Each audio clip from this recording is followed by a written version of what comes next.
Hey there, wanted to do a quick update on my clothing, my layering system, and some of the other gear I brought with me for late fall and early winter hiking and things that I'll be bringing with me when I flip down to Georgia in February.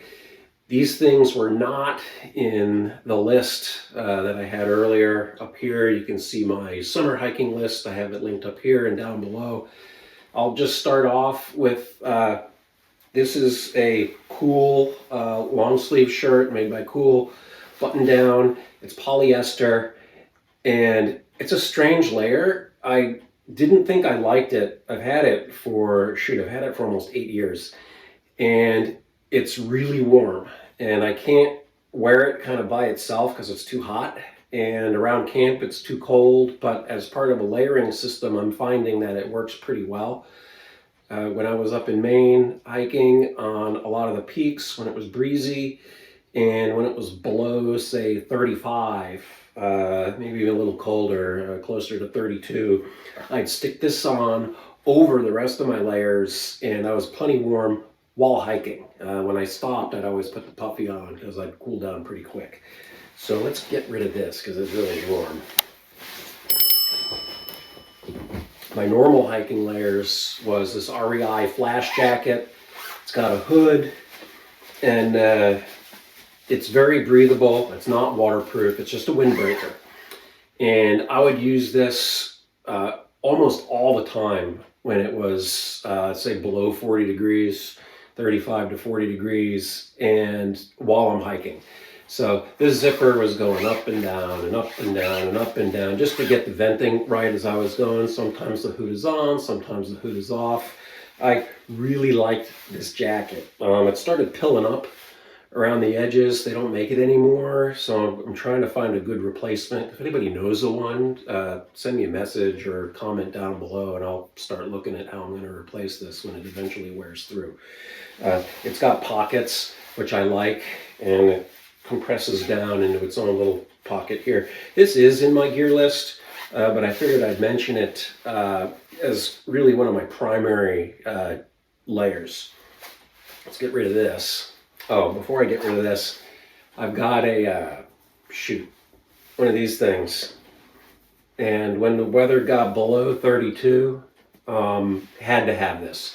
Covering the skin, covering the face. This was a necessity, especially when the wind was up and it was below freezing.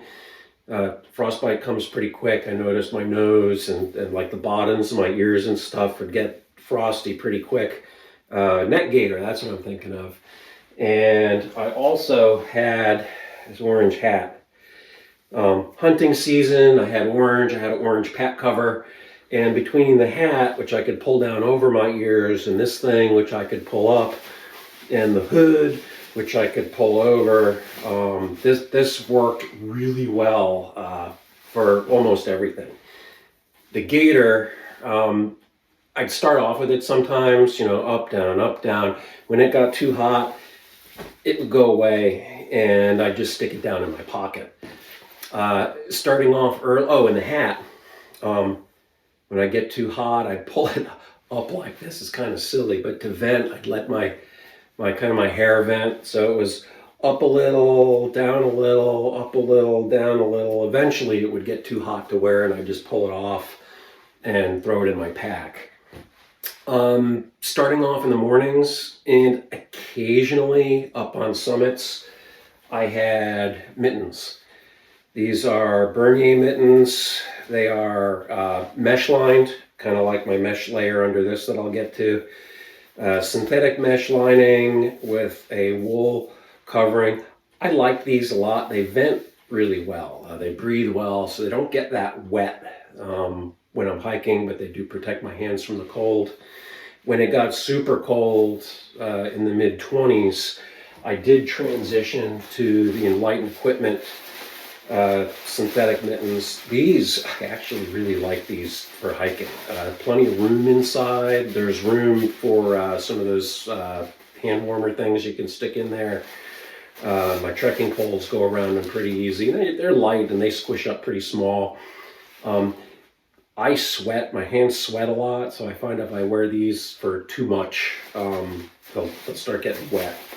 When I sleep at night, I'll just throw them in my sleeping bag and kind of let them breathe out. Let's see, so let's get rid of this. And the shirt, just a standard wool shirt, that was in my gear list. However, under the shirt is one of these Bernier mesh layers. I really like this thing, and I find I hike in it more and more and more, and sometimes even without the shirt. Just wearing this and a windbreaker is actually really warm and comfortable. So altogether, I've got a lot of different options that I can hike with. Layers on, layers off, layers on, layers off. I try not to sweat at all when I'm hiking in cold weather. So those were the major clothing gear additions for what I'll call worn clothing. I did bring smart wool. I think these are 150 smart wool merino wool bottoms. I wore them one time when it was blowing great blue stink up on top of Saddleback. I had this, my pants, and my rain pants over it. I was super warm. I don't think I would need any more layers on the bottom. And I find if I hike in these, I start sweating like crazy. So generally, I'm not wearing these hardly at all. But I had them. They're in my gear in the winter just in case I need them. Sleeping gear. Down booties. These are the down booties from, who are these from? Yeah, Z-Packs down booties. Love these things for sleeping. Get my socks off, get the booties on, or get clean socks on and the booties on over them. And I really, really like these things for hiking in the winter. I don't carry them in the fall and the spring and summer. Traction. Hillsound microspikes. I did have these with me. Most of the time I did not carry them. And one time I probably should have been carrying them, but I wasn't. I think when I'm down in Georgia heading north, when I get to the Smokies, I'm probably just going to pack these and carry them with me. A couple of times I wished I had them. I didn't, even though I brought them with me. They were in the vehicle. So that was a mistake on my part. They're a little heavy, but they're not that heavy, and if you need them, you need them. Let's see. Big koozie for water bottles. This will fit on a smart water bottle. It fits on this little thermos. I find when it gets much below, say, 28 degrees, 25 degrees at night, my water tends to freeze. I don't like keeping it inside my sleeping bag with me. Sleeping bag's the one thing that keeps me warm. I don't like having water inside that. So I heat up water, put it in the thermos, and that's good to go for quite a while. And I'll carry it with me, also filled with water. Also, something I do is I put my water in my cook pot at night. So in the morning when I get up and the water's hard, it's already where it needs to be for when I need to cook breakfast. I don't have to move frozen water around. Let's see. Sleeping pad. I went from the women's Thermarest, like the short version, to the Xtherm. So Xtherm for the winter, for me, Thermarest is, that's what I go with. It's a pretty warm pad. Yeah, it's a little noisy, you can hear it. But I like it a lot. It's not that heavy, keeps me warm. And the cook kit, I'll go through this in a second. I normally carry alcohol stove. And during all my summer hikes, my section hikes, I've been carrying alcohol. I'll probably carry that when the warm weather comes back. This is a butane setup with a heat exchanger pot. Let me break this down separate. We can kind of go through it. Oh, and I almost forgot. Western Mountaineering Versalite 10-degree bag. I was not using a quilt on my winter hikes. I do use a full-on sleeping bag. This comes in right even at 2 pounds, 10-degree bag, very comfortable, very warm. This is the 6-foot version, so I fit in here just fine. I'm like 6 feet tall. So those are the changes to my gear from my gear video that I posted a little while back.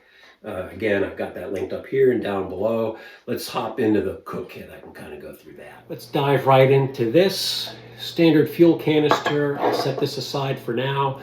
It does have a silicone bracelet on there, so just hold on to that thought for a minute. Get the little cook kit out. I have a standard kind of aftermarket aluminum lid on it. Inside I got a little ShamWow thing. I've got a chunk of copper strip here. I'll talk about this later.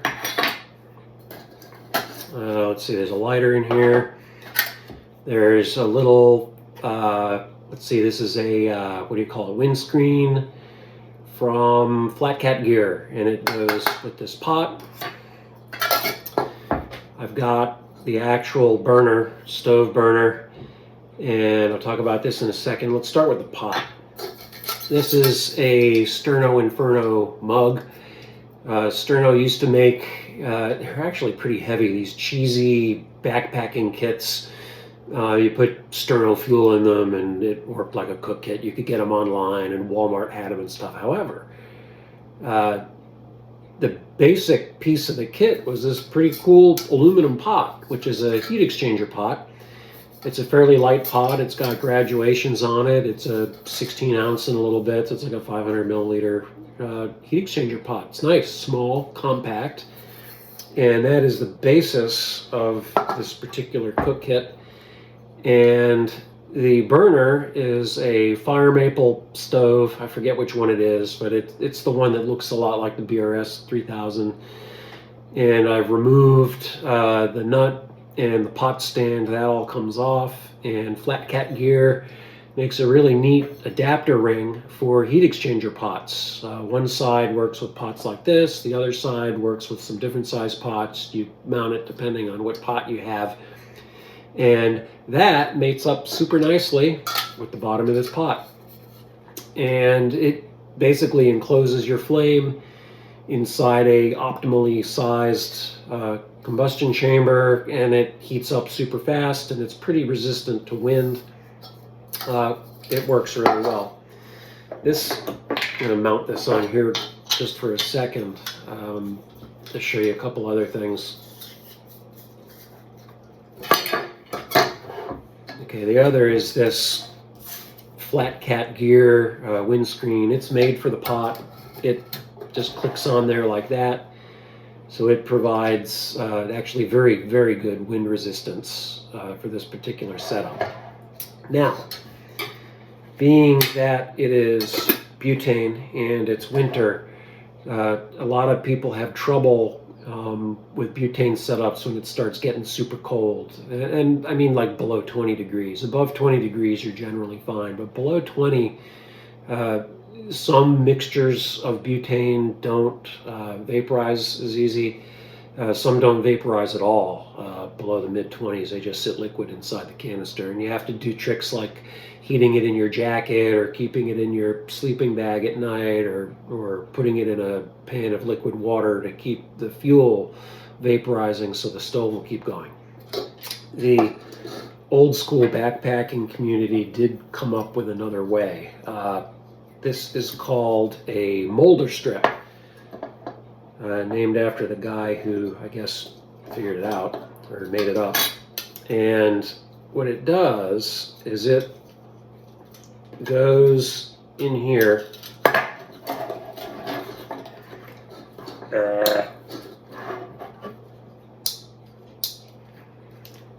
And I use a silicone thing to hold it on there.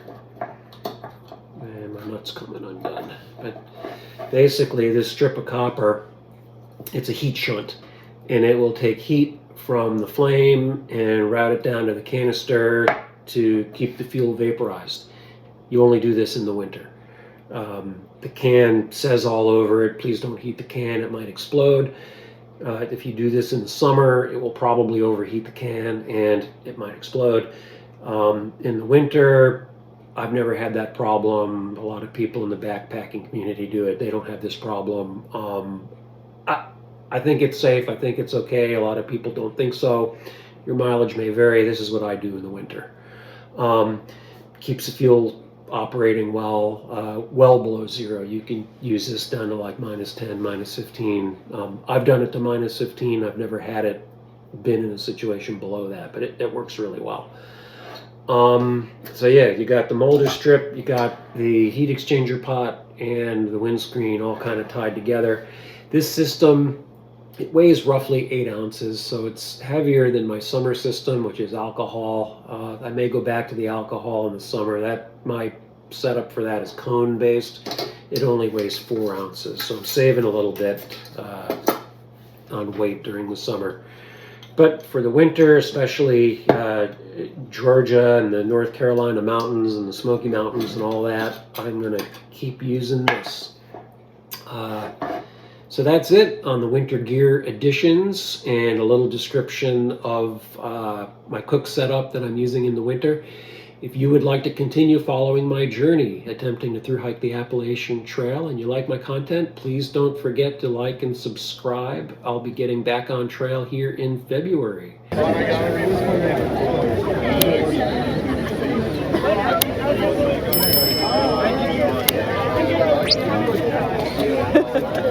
It's part of the experience.